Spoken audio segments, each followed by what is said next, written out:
if you come into Hamilton and people are skeptical of the 2D drawings and the hype, it's because we've had that horse and pony show coming to the city for a very long time. Now, granted,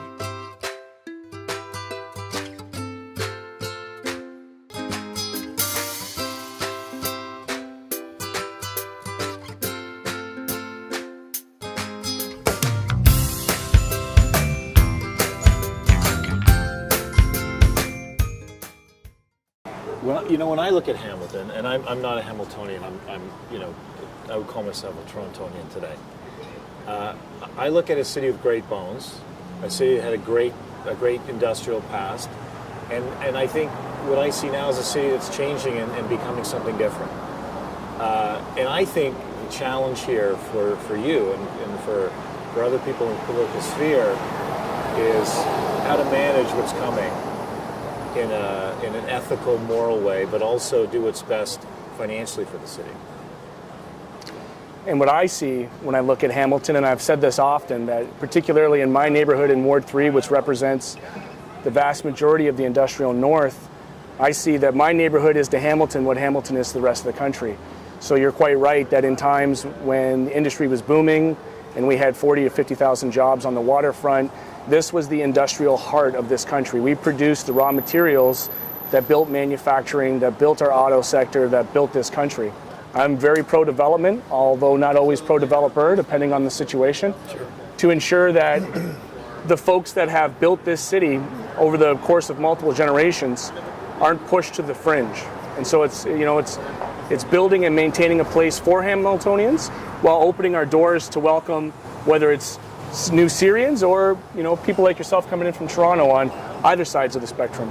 By and large, our average price is in sort of the $350,000 to $400,000 range. Now that may seem like a lot of money, and it is a lot of money, but from the standpoint of real estate today, it's not a lot of money. That's considered middle-class housing. I probably couldn't afford to buy a house in my own community right now, and I consider myself very privileged in my job and in my work and in my income. What you say is affordable, the banks say you're not eligible. And that's the challenge that we have, is to build sustainable projects that provide a housing mix. So if you have your missing middle, 350 to 400, which is typically what we'd see in the suburbs, right? We're seeing that with a lot of the towns that are being built in the Greenbelt, and we know that that's not sustainable. So if I had a choice between continued expansion into the suburbs or urbanization in the city centers, I would pick urbanization. So I think we would agree on that as well. Yeah, and I also think that, a lot of things have been achieved in a short period of time here, but this is early days, right? No need to panic, and I'm not suggesting anyone is, but there's a lot that's still going to happen here. I was in the very early stages of Toronto's changes, right? The renaissance that took place in Toronto. Toronto has problems, there's no doubt about it. We have all the problems you have in Hamilton, but worse, right? But what has happened in Toronto is that Toronto is irreversibly now an affluent city and has the tax base to do the right thing. Whether or not our local politicians do it, and they use the money for what they should be using it for. But it's interesting that you bring that up, because if we truly had a free market, then a development project ought to be able to pay development charges. And looking to government to be able to take care of these social needs and acknowledging that shift has essentially created this affluent city. To acknowledge that, you'd have to acknowledge the people who are not affluent are now displaced. They're now pushed into the new low-income neighborhoods, which are the suburbs. So after the middle-class flight of the 80s and 90s, we're seeing a reverse shift happen. You have Richard Florida coming out with his new urban crisis, recognizing the effects that has happened. And yet here in this city, we're still subsidizing sprawl. We're still subsidizing, density. And I'm looking at it to say, if we have DC charges, if we have parkland dedication fees, there's a reason for that. Because when you bring in inappropriate density along the Gardner and have the tower wall of high-rises, that's going to come with a public demand. And the public demand is they're going to want green space, they're going to want transit, they're going to want social services, And so I'm of the belief that in sustainable urban development, development ought to pay for that stuff. So in 1990, say 1989 to 1994, we had the worst real estate crisis North America's ever seen, and it happened in Toronto. Toronto was the epicenter of the worst. And so you couldn't give real estate away in that period of time. Nobody wanted it. So the city was scrambling to say, how do we kickstart development? How do we get this whole ball rolling again?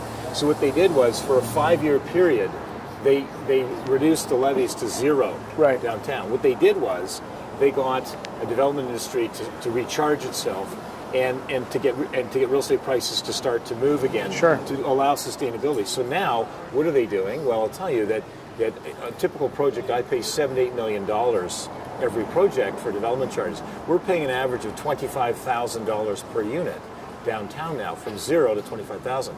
We're also paying, there used to be a parks levy that was 5%. Then the city decided, okay, well, it's now 10%. They doubled it. Now, the city decides on the value, and park dedication in Toronto is based on the value of the land. Sure. Okay? So the value of the land is not what we paid for it, it's what the city deems it to be worth. Okay? So I can tell you that on a property where I might have bought a piece of land for $20 million, the city deems it worth $40 million, and the levy is 10%. So there's a $4 million parks levy, and they've been sitting on that money. I've contributed probably $30 million in the last 5 or 6 years to the parks levy. Have they used the parks levy in the city? They haven't.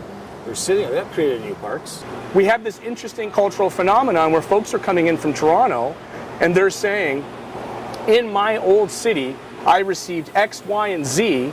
I'm here now and I'm demanding as a city councilor that you give me a dog park, that you give me a bike lane, that you give me all these things that urbanists want and expect in Toronto without paying for it.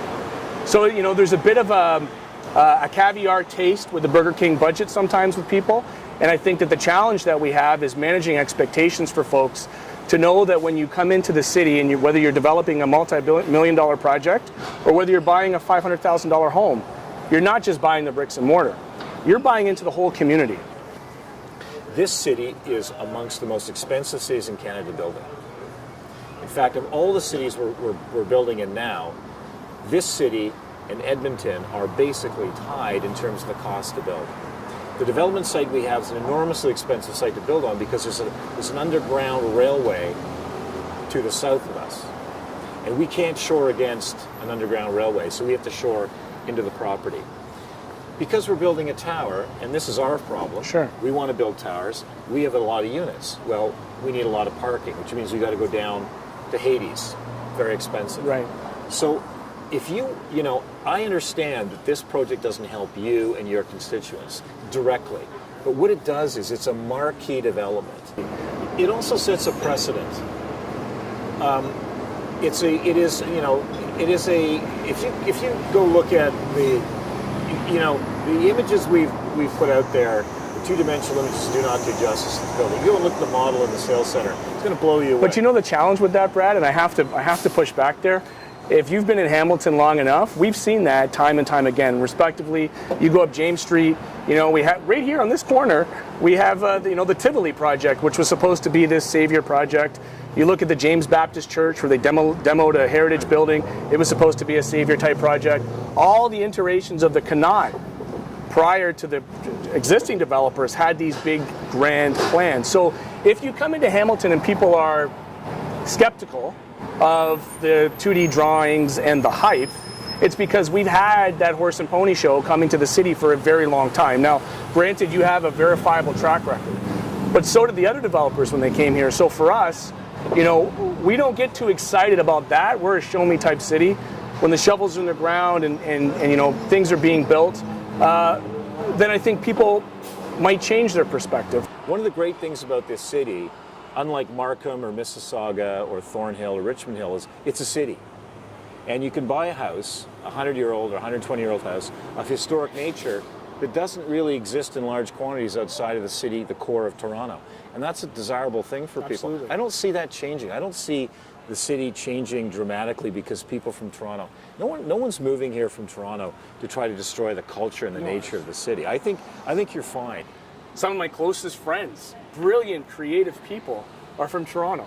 The communities that are being built in this city, any city that wants and aspires to be a cosmopolitan city, to your earlier point, welcomes new people in.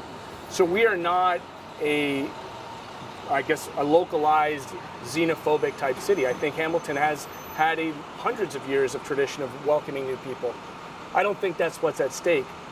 And I would agree with everything that you've just said. To me now it feels like what's left is an unfinished canvas, and the painting shall continue. And I think that the future's amazing. I think that all of the kind of retrenchments are over. I only see growth in this city, and I don't think it's it's condominium growth. I think it's retail growth. I think you're going to get hedge funds moving here. I think you're going to get tech guys moving here. I think the arts community is going to explode. Yeah. I think your entertainment, food, entertainment, beverage is going to explode. And I also think that the hotel industry is going to start again, where you're going to see some terrific hotels, world brands coming here because it's a great mid-sized city. The whole idea of progress is founded on change. So yes, there's going to be greater density, and I'm a cosmopolitan person, so I want to see high rises, I want to see opportunities for the missing middle. I also want to see government play a bigger role in a national housing strategy that actually builds housing for people that are our most vulnerable, the people who are living in tents right now. So it is still a bit of a tale of two cities, and I'm looking forward to seeing you and your plans unfold. As I understand, nothing officially online yet in terms of the actual process. And so when that happens, I'm sure you're going to have lots of people from the community, the neighborhoods, come to your meetings and kind of, engage in the conversation and look to see what comes next. Me too. Awesome. Thank you. Lots of stuff there. Yeah, you guys are great. You're not the big bad wolf. No, I don't know how we're going to